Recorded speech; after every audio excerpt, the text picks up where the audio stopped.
Bună, Taur, și mă bucur să te am aici alături de mine. Care sunt lucrurile bune ce vin în direcția ta în următoarele 3 luni? Octombrie, noiembrie, decembrie. Hai să vedem. Octombrie, răbdare, noiembrie, cea de-a 6-a chakră ți se deschide sau ai o anumită viziune pentru luna noiembrie, iar în decembrie văd atașament aici. Atașament poate de o anumită persoană, poate de un anume lucru, de o anumită situație. La baza pachetului văd lumea, numărul 29.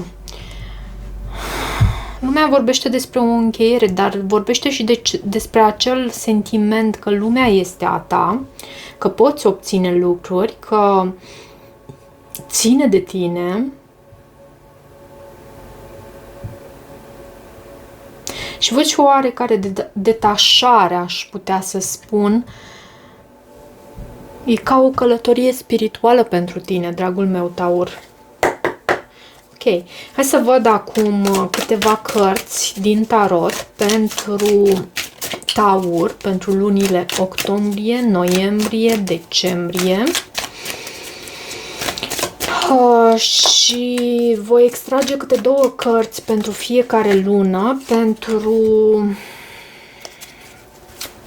câte una pentru dragoste și finanțe sau planul material. Ok. Ei, dar e frumos aici la tine în septembrie și octombrie.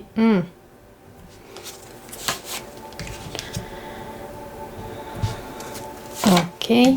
Și am să-ți denumesc imediat și cărțile. La baza pachetului a rămas ca temă generală a citirii acesteia Prințesa de Cupe. Prințesa de Cupe reprezintă pajul de cupe în tarot.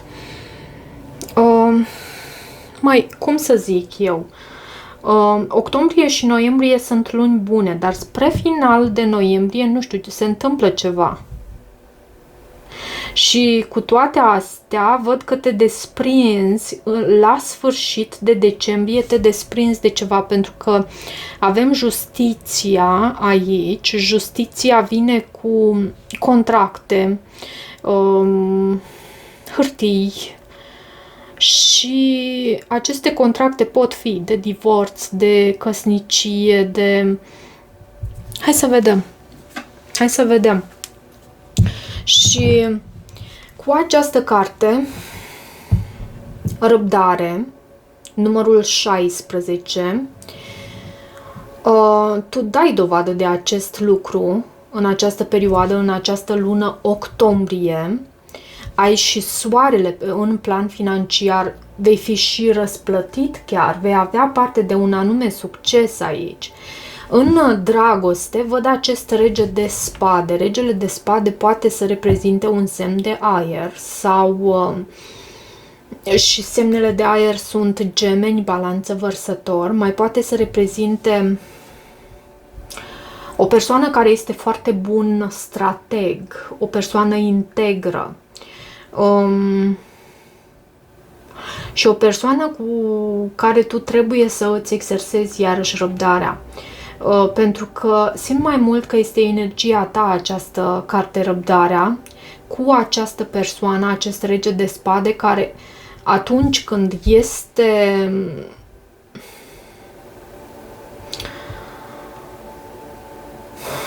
nu știu, când este, nu știu dacă provocat, dar când se simte provocat, de fapt, e gata să folosească sabia, și când spun asta, prin cuvânt, să fie foarte tăios, să acționeze într-un fel care poate să rănească, pentru că acest rege de spade e gata să-și folosească spada. Totuși îmi place acest lucru și faptul că tu ai soarele aici pentru finanțe pe luna octombrie îmi spune de faptul că tu ai și parte de o anumită claritate mentală.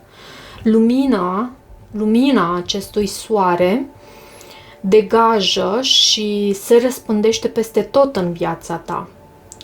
Poți să ai parte de un anume succes și asta pentru că tu ai avut răbdare, pentru că tu ai știut să acționezi într-un mod moderat, nu la extreme, într-un mod înțelept.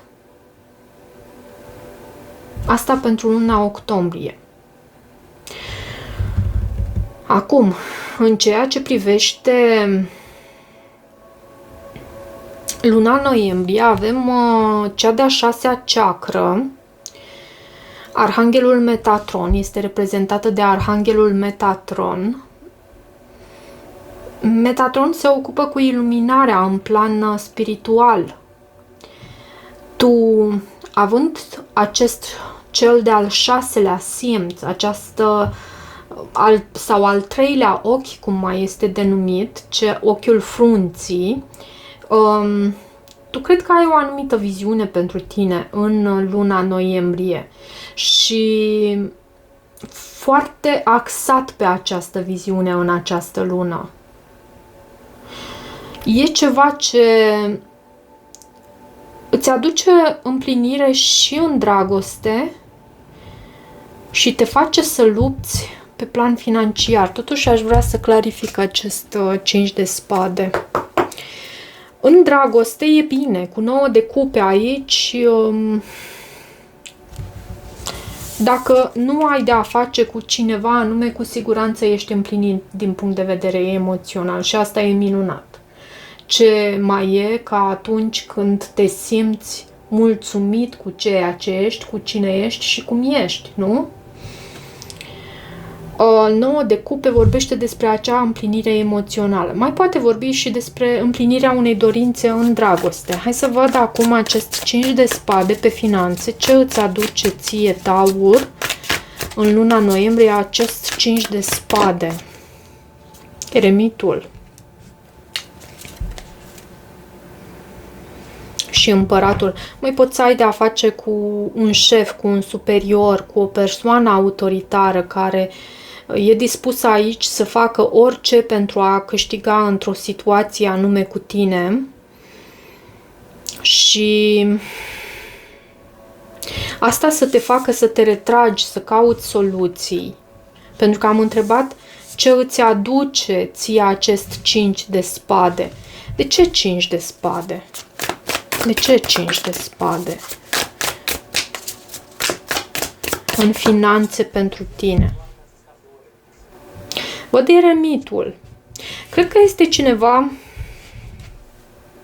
și puterea la baza pachetului. Cred că este cineva care și 3 arcane majore, vezi tu? Atât eremitul, cât și Marea Preoteasă, cât și puterea.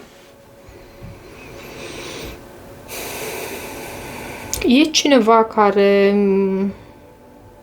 nu știu, și îmi vine să spun și am să spun lucrul acesta, deși eu nu mă hazardez așa să arunc cu astfel de vorbe și idei, un fel de război spiritual. Ești în conflict cu cineva anume și pe finanțe cineva te sabotează. Atenție, aici vom extrage și un sfat pentru tine. Totuși, în luna decembrie avem atașament. Și atașament față de trecut, față de care te vei desprinde în cele din urmă. Cred că te vei desprinde, având această carte Justiția aici, tu te vei desprinde de acest atașament. E ca o mască care nu te ajută, în sensul că tu nu poți să înflorești din spatele măștii acesteia și trăiești într-o lume